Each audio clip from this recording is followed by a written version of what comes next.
Yazında kışta gibi üşürdü beni. Bir kuş olup gökyüzüne uçurdu beni.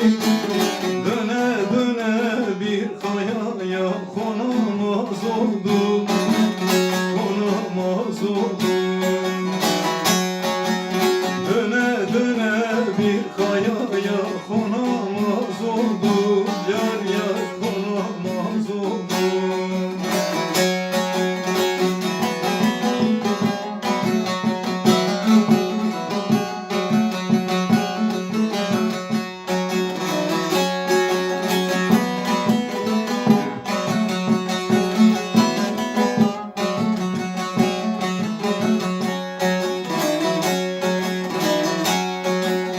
Yıllar oldu yar ben seni göremez oldum. Şu derdimi kimselere diyemez oldum. Senden başka hiç kimseyi sevemez oldum. Döne döne bir kayaya konamaz oldum, konamaz oldum. Döne döne bir kayaya konamaz oldum, yar yar konamaz oldum.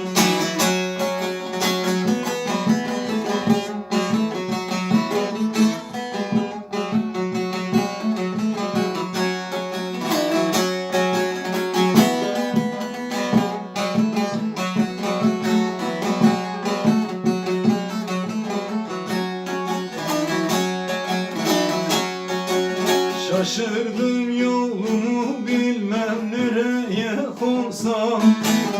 Gelen giden de olmuyor kimlere sorsam. Bilmiyor gözyaşım yar yar nasıl da silsem. Döne döne bir kayaya konamaz oldum, konamaz oldum. Döne döne bir kayaya konamaz oldum, yar yar